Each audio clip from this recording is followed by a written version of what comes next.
Okay, welcome to another day of Ether Raids. We're gonna be using Sita yet again. I took a break in the. Normally I don't. I take at least one break, but this week I'm probably gonna take two because I had to figure out yesterday. Of course, I had to figure out. This map is gonna be kind of crazy to deal with as well. Sorry about the transitions there, but yeah, this map is actually gonna be quite tough. There's like +10 everything here, and my options were pretty much just Sita. The problem that I was looking at is that my what's his name, Felix, is not getting through this +10 Ephraim. He has too much bulk. Other option would be to try to Gale Force it with Crom. Crom will die to this Ephraim because he's just gonna hit too hard from the Armored Blaze and the +10 and all of that. Yeah, that's not happening. And then even if I were able to do that, I wouldn't be able to get out. So it's pointless. And then other teams, neither of them would have been able to counterattack to this +10 dual Leon because of the sweep effect. And then the AoE would have just been too crippling for me to deal with. Emilia, no. And then Marnie, it's not that it would be a problem for her, but the fact that she's not going to be able to counterattack, someone gets locked because of what Leon does, and then he cantos, and it's a whole pain trying to break my way through the defense. And then this Erica here, that Erica that you just saw is, remember how I was saying that she's kind of not it? But there you go, if you +10 her, she can do fairly well with the right composition, the right builds, but ultimately she's just going to fall off to someone that's going to be faster than her, and it's pretty easy to outspeed her actually. So yeah, especially with that with the A skill, the distant counter, she definitely needs something that distant bonus double, my apologies. She definitely needs something that focuses way more on just her being fast and not her having to depend on someone else's positive stats. So either that's why I went with the Excel or Clash on mine, but ultimately she still just wasn't fast enough. So I don't know, probably bonus double or 4, but still dependent on someone else. But I think that's the best way to get stats on her, unless you're gonna run Unity, which may or may not work well with her kit. I don't know, but we're gonna see how Sita does, or at least you're gonna see it. Where next? You're gonna see how Sita just scales in comparison to this +10 Erica. Probably not the best matchup in the sense that I kind of will have more support for my Sita versus the support that Erica will have, so it's probably not like a 1-for-1 showcase, but still, it comes down to the speed check, and Sita is going to be faster. So once she outspeeds, she pretty much kills everything. So yeah, there you go. You're gonna see it in a little bit, but I think I was saying skip today, so skipping 2 days this week. So it's probably gonna affect my.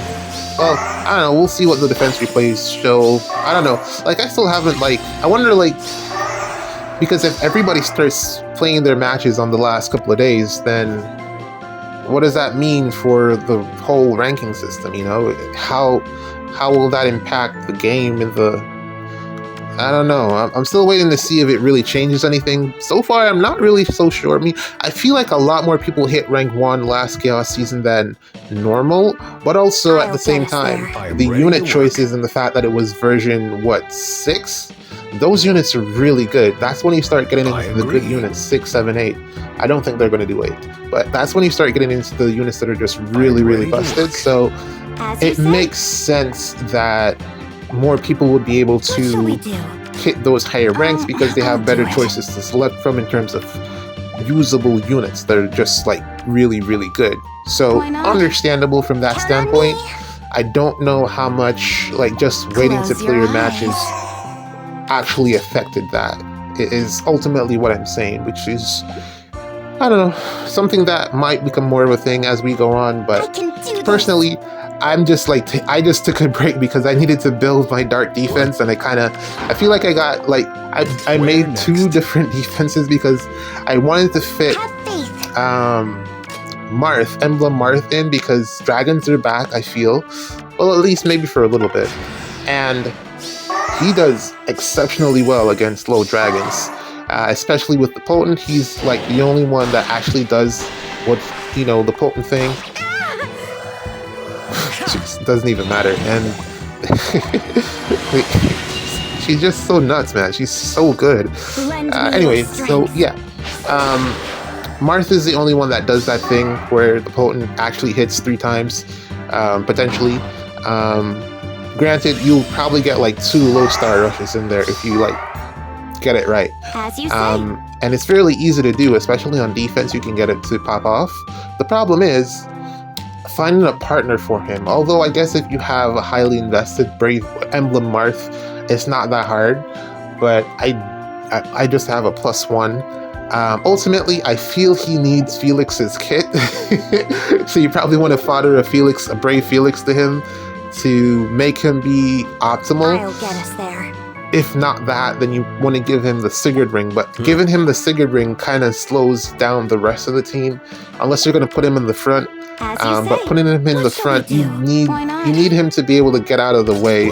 It's a whole thing with building him. He really needs either the Sigurd ring or eventually a ring that can give him an extra action. I feel like that's really what he's missing.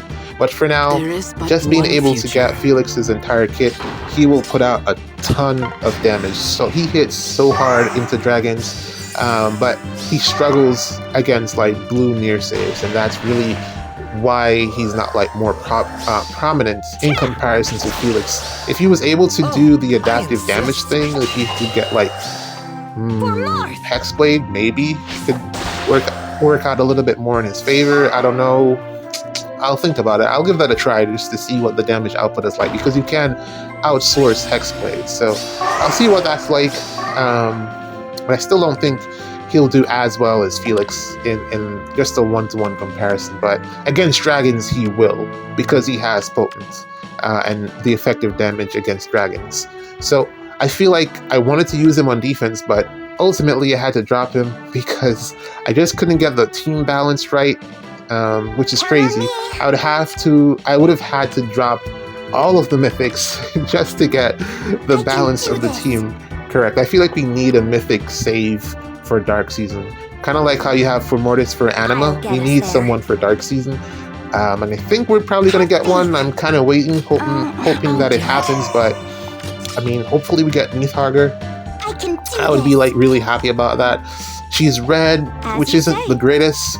You probably want colorless because colorless is neutral against all the matchup, which is one of the things which is why, For Mortis is, fairly good, and not like crumbling to like, let's say blue units. But if we get Nidhogger, then I won't complain. I really want to fill that slot in terms of just having a armored unit that I can use and still get the mythic buffs from that armor unit, kind of like what For Mortis provides, which is why I always use him on defense.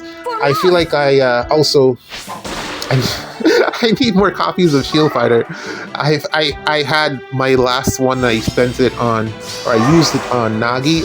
I fully committed to Nagi. She's fully kitted out now, except for an A skill upgrade that I need another Brave Alphonse for, so that I can give her the A skill that she actually needs, or hopefully something better comes along down the line. I don't know. We'll see. But that's the only thing that she's missing. But that aside, what else is going on? What else? I agree. Nagi's really good. Nagi is phenomenal. I tried to give Na a try, but she just, not it. Just fodder her to Nagi. You'll perform. You'll do a lot better with Nagi than Na. But yeah, I was saying that I had to swap out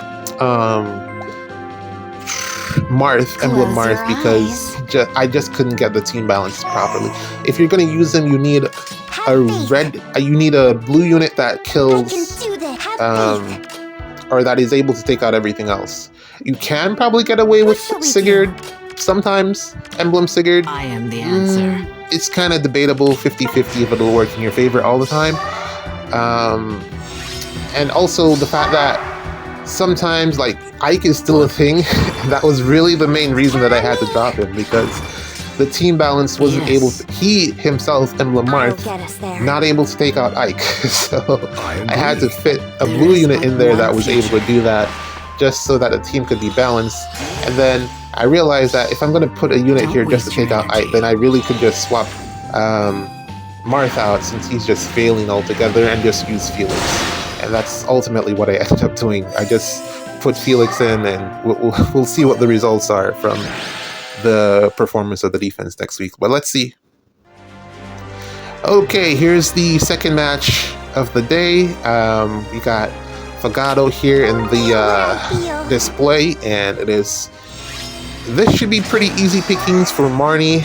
We just gotta stay away from Fagado, who will probably kill her. I don't know. Bonus stats, she might live, but he's also bonus. But I feel like that Luna will hit like way too hard for Marnie to survive. So we're gonna stay clear of that side of the map there. We will be losing our healing tower, which is something that I forgot that Duma will do. But I mean, Embla, the only option would have been to bring Elamine, and I don't want to do that. So I don't know how it fit her on any of my teams. So she's still benched for now. I mean, who would I take out? Just looking at this, I can't even think of who I would take out just to fit Elamine in. So yeah, she's on the bench. But that should be pretty straightforward. Marnie should solo. Nothing here is really that much of a threat to her. So we're just gonna kick back and watch what happens. Now, I was saying that pretty much finished the defense for Darkseid. So we're just gonna see what happens with the defense replays next week. I built 2 of them because I couldn't figure out which one I like better. Or actually, no, that's not the problem. The first one is bad. The second one is more along the lines of what I wanted to do, but because you have to run the mythics and I don't get an armored mythic, I just gotta drop. I didn't want to do it. I had to drop down to only one dart mythic so I could unlock the 6th slot, which was a pain. I really didn't want to do that, but yeah, I'm gonna run 2 defenses next week. We're gonna see which one performs, or how both of them performs in conjunction. I feel like one of them is definitely going to do better than the other, but I feel like also it chases badly. I don't know.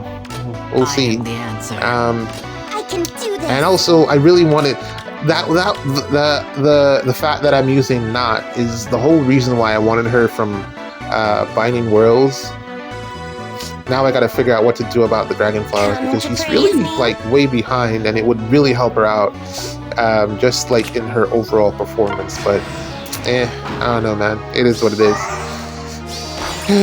Alright, so that topic aside, now that I'm done with that, also forgot to mention that SDS is this week, and I spent an entire day working on defense, and now I'm gonna have to spend like an entire day working on SDS, 4 teams. I don't know how hard I'll go. I went pretty hard the last month. But this is was more. it? Yeah, I went pretty hard just putting everything together. I don't know if I'm going to commit myself to putting in that amount of effort this time, since I don't really need to hit rank 1 more than once. Once is good enough for me just to say that you did it, but I'll still put some amount of effort, and we'll see where it gets me. And then I can probably go back to playing the game normally and getting some sleep. I've been so tired. But that's the only thing that's currently on my plate. I think I have like 1 team currently. It's okay, it's not the craziest thing. I was testing a lot with Cav lines. I wanted to build a Cav line to bring it into SDS, because this is a really Cav favored map. Just looking at it, I was like, man, this is great for Cavs. But the problem is, personally, for my playstyle, I feel so exposed, so naked with Cav lines. They leave me feeling really just completely vulnerable to anything that might attack. Yes. It's understandable why you would run or why a lot of people run their Cav lines with Dagger in the front, but I mean, at this point, she's kind of fairly easy to take out if you have the right units to outspeed her.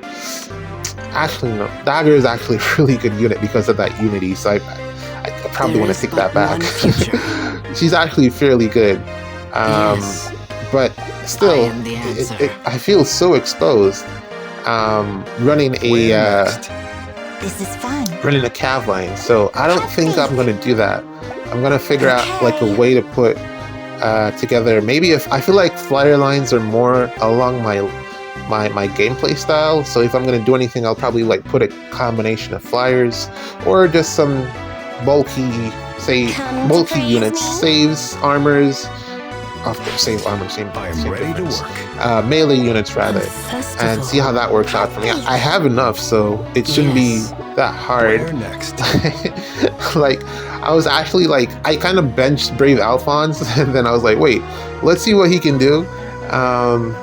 Also, Marth kind of like, or at least my Marth, Emblem Marth, fails to kill Brave Alphonse, which is kind of awful. I agree. But I don't know, probably just a build issue. He does need a new kit, like I said, to see how that goes. But that aside, Cavs, man, Cavs are like back in a really strong way, especially if you can get like Embla in there, just so that they can't save, your opponent can't save, or if you even Sigurd teams, I feel like I'm just going to ban automatically. I'm not going to deal with that. A lot of people are running Sigurd plus Nurgle, which I feel like you don't want to do because Sigurd on his own is usually good enough. There You can is put but Nurgle one on a different future. team if you just want to spread out your threats. But yeah, I'm probably just going to ban all Sigurd teams. I just don't want to deal with that. And then also, I feel like I don't want to deal with any. I still, to this day, really hate. the I answer. absolutely hate playing against Duo Thor. So I automatically just ban those teams right off the bat. So those are two bans, and that leaves me with dealing with Nurgle. Hopefully I can avoid that. I feel like I should be able to counter Ike. I have enough blue units to make that work. I have enough blue units that blue is like going through a resurgence. Start of the year, red was, it was just all Ike, For peace. and that was really strong for a really long time. And then green picked up like out of nowhere. Typically the counters to red, usually blue, but green really picked up out of nowhere. We got Nurgle, we got Leon, Duo, we got who else? Green. Alphonse, Brave Alphonse isn't bad. Yeah, we got a lot of really great green units, and then since CYL, I want to say, blue has really just surged. Bernie, Fjorm, Reagan, being a blue cav, she dumpsters, like Reagan really dumpsters Ike, depending on the build that you give her. You can probably give her like feud so that she can do that playstyle, or you can just give her a partner that like Embla or something, and she can do fairly well there. But she really just dumpsters Ike. I can do this. I was so like, she's hitting Ike for like 75, I'll handle it. which is a Yes. lot. Like, I max supported Ike with like Setith, Stone Terrains, Stone Terrains, Mythic buffs, and she still dumpstered him. All I needed to give her with Hardy Bearing and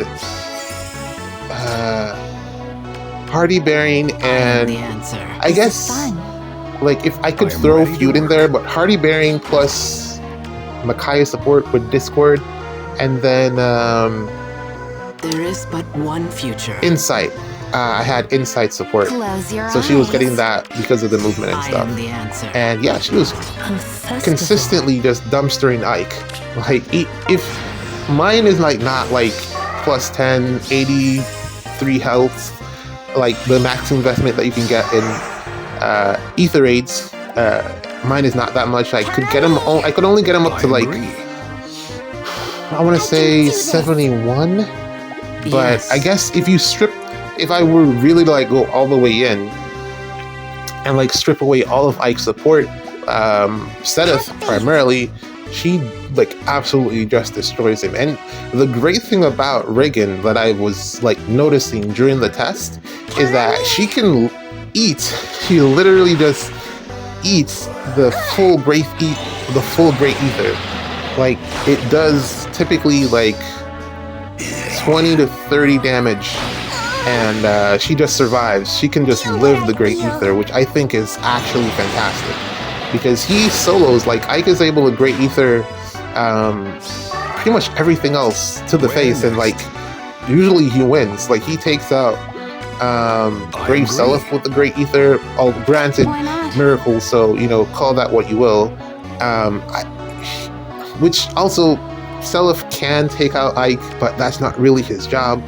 But that was one of the main problems with like dealing with Ike. You need someone that could potentially tank his Great Ether, because we're in a meta now where he's just going to consistently get his Great Ether off, regardless of whatever shenanigans that you can do, which is why I've kind of stopped using Baby Dual Robin to an extent, because the Husk Spectrum doesn't really matter against the players that are using Ike properly. They've typically got some way to get him to ramp into the Great Ether. You're looking at like Creation Pulse or outsourcing it from like Reagan. Again, Reagan is actually really, really. I always knew, like, I knew she was really, really good. I just couldn't find a spot to use her. And that was like her main drawback. I couldn't figure out what to do with her, and I feel like I've figured it out with what to do with her. I contemplated giving her momentum, but then I realized like she already ramps into her own special, so she really doesn't need that. You can also just completely drop her B skill, which is what I was saying about the eating the Great Ether. You can completely drop her B skill, which was Flow Guard, because she's still going to survive against Ike, unless you want her to survive against something else. I don't know, let's say Alphonse or something, but Alphonse has tempo, so I don't know. But she really doesn't need it. You can just go ahead and give her Assassin Strike, and she works even better with Assassin Strike. So I don't know, I'm enjoying Reagan currently. Kind of want to give her like a Floret so I can have the attack and speed boons, but we'll see. I don't have any more. I used my last one on Dual Fjorm because I figured I'm going to keep this unit going in the future, so I might as well just give her the Floret. I don't see her falling off like really quickly, unless they just... I don't even want to think about it, because that would just stomp out pretty much every armored unit in the game. But yeah, I just decided to give her the Floret, the last Floret that I had. Hopefully we get some more extended units. That would be great, because I have no more Florets left. And yeah, that's the problem. I like having at least one. I think there should be a pack by about December where they sell us one, which they typically do. And I'm definitely going to buy it, because I have none left. I'll do it. But yeah, Reagan, really decent. And also, this Asker is nuts. He is so good. I wish I had gotten a merge on him. Yeah, he's very, very good. Highly recommend this Asker if you haven't picked. Well, you can't. I think the banner's on, but you're going to be seeing me using him a lot more. But yeah, that's it for today. GG's. See you in the next one.